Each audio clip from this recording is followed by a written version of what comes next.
What is up, everyone? JD here. I hope you're all doing well today.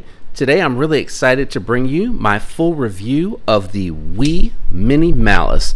What I'll be doing today is going through the specs, doing some size comparisons so you have a reference for the size of this particular knife, giving you my thoughts and impressions, and then some alternate recommendations. So hopefully this will help you with the decision on the Wii Malice and whether or not you like it. Thank you, Javier, for sending this one in to be reviewed. You can follow him over on Instagram under refined_EDC. So cool of him to lend this to me. And he's got a pretty good feed over there, so check it out. If you're interested, give him a follow. The Wii Mini Malice does come in the Wii pouch that does have the dual pockets. You have your stickers, warranty information, you have a very nice microfiber cloth, and it's a really well done pouch, so it does come with really nice pouch, like I said. Now let's jump into the specs. The Mini Malice has a 2.9 inch 20CV blade, 3.94 inch titanium handles.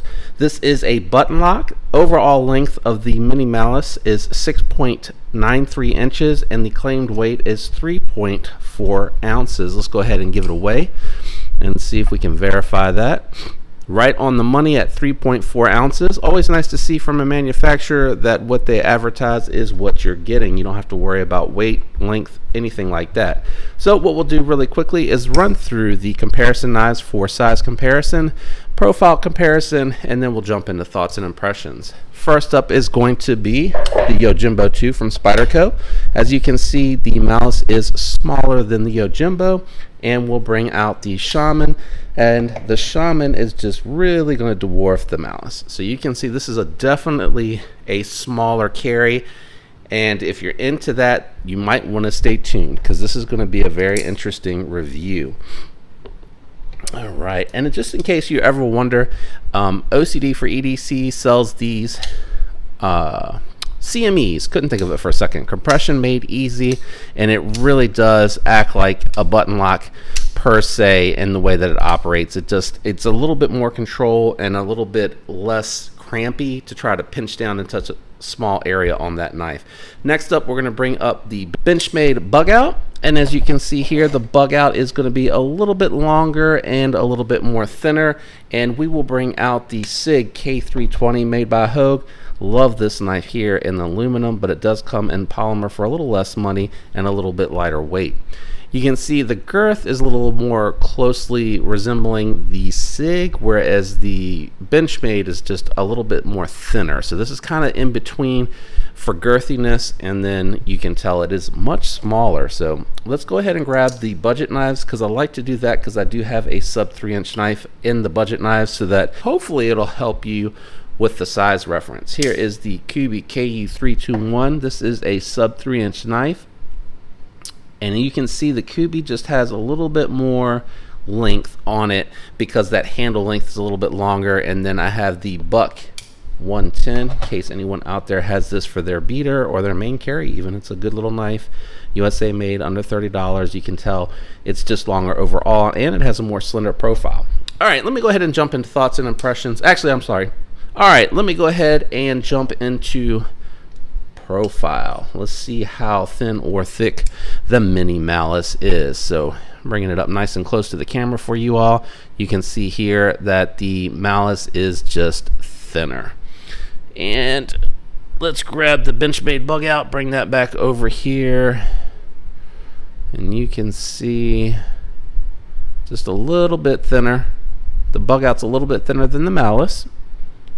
We will bring out the Yojimbo 2, which also represents the Para 3, and you can see that's about even. All right, let me give you my thoughts and impressions on this knife. First, I'm going to talk about the finish on the knife.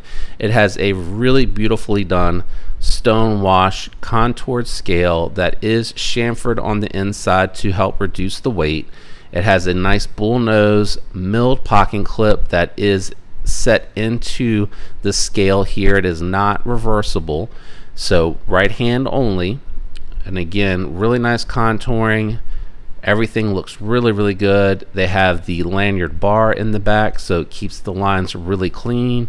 You have jimping that goes onto the flipper tab, and you can see you can light switch it or push button.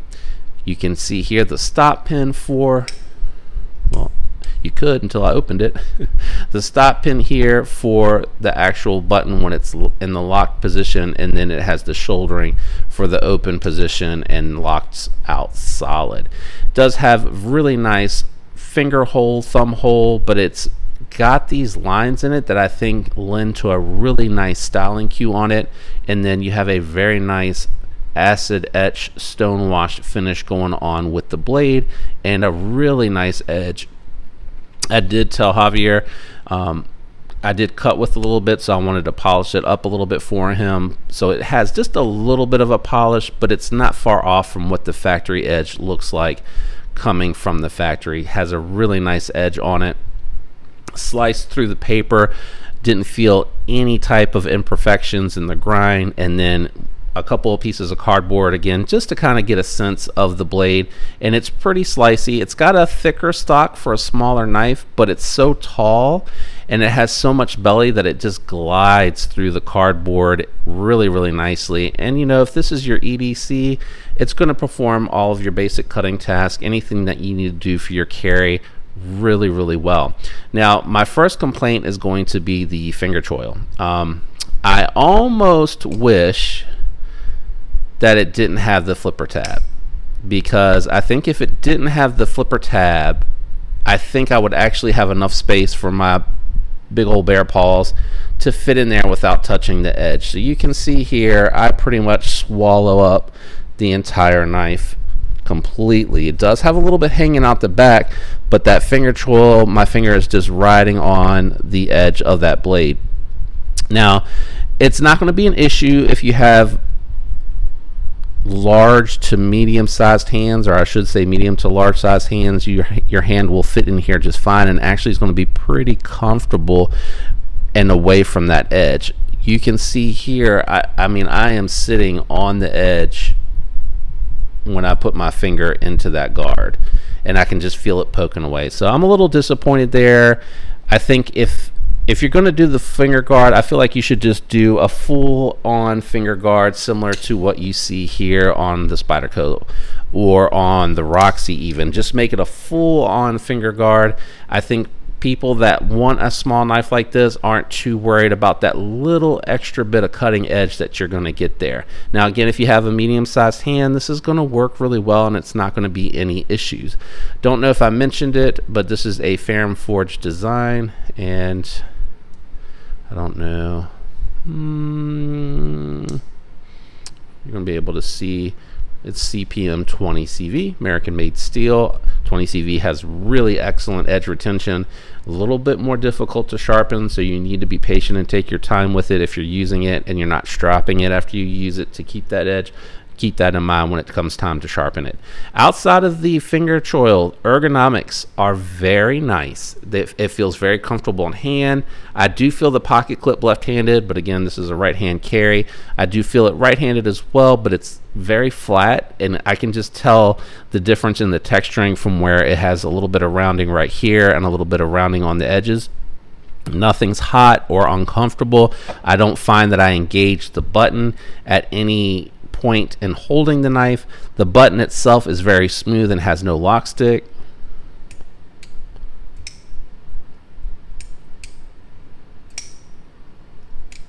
Detent on it is okay.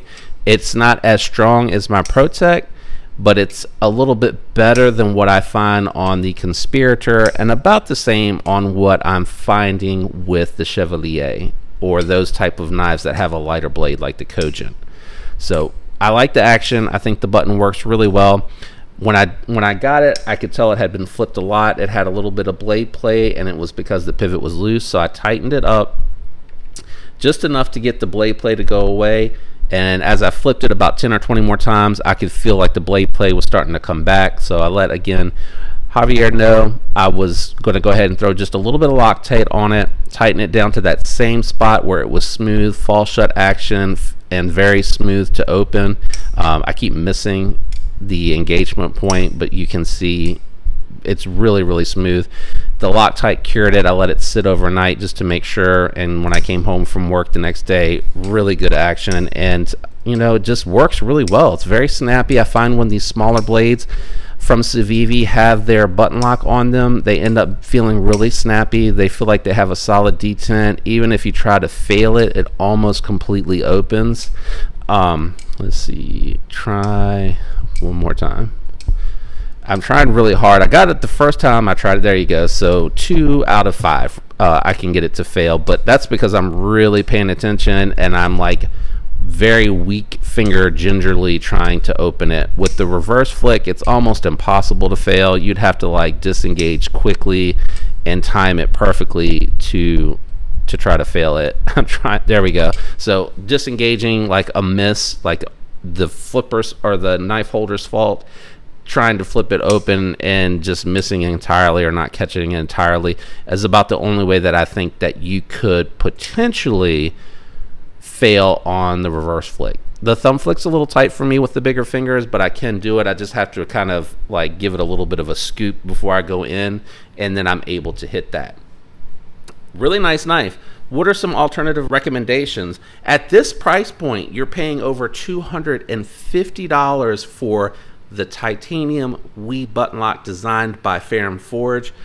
It is a very nice aesthetic, but you are also exceeding entry-level price point for the ProTech Malibu with the same smooth scales. So you can get that for about $14 less, I think, getting the 20 CV, which is a comparable steel, getting a little bit more handle length and a little bit more blade length. And in my opinion, from this example, you're getting the better performance for the button lock. And I really do think it has to do with the size and how much of it actually locks up to. You see how much smaller the button is on the WE and how much larger it is on the ProTech. The button size and the diameter and the contact patch that it has, just like having tires. Like if you have a 13-inch tire, you don't have as much contact patch. They're not going to be able to corner as well, right? If you have a 17-inch tire that is wider with more contact to the road, it's going to handle a little bit better. It's going to have more grip. It's the same concept here, in that the button lock having the larger diameter is going to have a better detent to it. So you want to keep this in mind. Even if you're looking at the diamond texturing, I think those are what, $260? And if you want the DLT or DLC coated version, I think that one's $280. So for $6 more, you can get the diamond textured ProTech Malibu, which has a superior experience from the button lock perspective. But I would say from an ergo perspective, the contouring on the WE feels nicer. The texture from the diamond plate gives me more confidence that this is not going to slip around as much. I can hold it with confidence without having to be concerned about the fact that I'm touching a little bit of the blade's edge when I'm in the finger choil. And then from a utility perspective, I think the cutting performance is a little bit better on the reverse Tonto. You don't have this, you have this belly on the WE that you can potentially slip out of cuts. But again, for a small EDC like this, I think you're probably not really looking for it to use it hard use like that, but you are trying to use that daily. So just again, a really good close-up of these two from a size perspective, going from the pivots, and then when you're looking at them, lining them up from the hilt of the knife, you can see just how much longer the Malibu is. So that's a good USA recommendation. I know the Malibu is a little hard to get a hold of, so if you aren't really interested in that, I would say there are a couple alternatives to the button lock that you could spend your money on. You could get a bug out built to spec for around the same price, meaning you can go to their website, get it with aluminum or titanium and your steel choice and your color options, and you'll end up maybe like $50 more than the Malice, but it'll be custom to what you like. You can also pick up the AD 20.5 with the 3V steel from Knife Center. Amazingly, they still have this knife in stock. It does have Gravity scales, but there is aftermarket support for it. So a couple different lock options in a couple of different countries, because that is Taiwan and US. So 2 US recommendations. If you're on a budget, like the size of this knife, but you just can't afford it, that is where I think the Civivi Altus comes into play. You can get it with micarta, And Damascus, if you want something fancy looking that is a little bit more upscale looking than the basic Altus with the G10 and the uncoated Nitro V steel that comes on this knife. Or you can get the wood with the black, which I think looks really nice. I know not that many people like the wood. I do. I like the wood, the natural look to it, the natural tones to it. I like stuff like that. I got wood all over the house with tables, coffee tables, end tables, benches. So, you know, I think wood's a very beautiful natural material, and I think it looks good on some knives. So if you like the size and you're on a budget, you're looking to spend around $66. If you pick this one up at White Mountain Knives, you can use my discount code to save 10%. So that's an alternate recommendation on a budget from a size perspective. If you like the button lock but you really don't like the size, that's going to be really tough, because outside of the Protect Malibu with the aluminum handles, there's not much else that I can recommend confidently with this. Yes, I do know that the Kaiser Original exists, but the two examples that I have were off-putting to me. Other viewers have examples that they do say the knife is awesome, like it's their favorite knife, it's the best button lock they've ever experienced. But take that with a grain of salt, because in my experience, it is definitely not even close to the best button lock on the market. It is okay at best. I would say if you like Kaiser, the Beglighter 2 is their best button lock. That one truly has a larger lock. It performs, locks up really well. It has really cool sounds, excellent ergos. I really like that one from Kaiser more than any of the other ones that I've experienced. Do I recommend this knife? Yeah, I think it has enough cool factor to it. This Ferrum Forge button lock performs really well. I think if you had smaller hands, it's going to feel really good in hand. It's a really nice knife, and they're really going somewhere. I just wish Civivi would increase the radius a little bit of their button lock. I think that would cure a lot of the sluggishness that I hear reviewers talking about. I really believe that, truly. Thank you again, refined_EDC over on Instagram. If you want to give them a follow, Javier, I really appreciate you loaning me this beautiful knife. I'm going to wrap this review up and get this back to you. If you enjoyed today's review, do me a favor, leave a like. Subscribe if you're not subscribed, totally up to you. If you're enjoying the content, don't forget to turn that notification bell to all so you don't miss any alerts when future videos drop. I hope all of you have a fantastic week. Thanks for tuning in with me today, guys. Until next time, peace.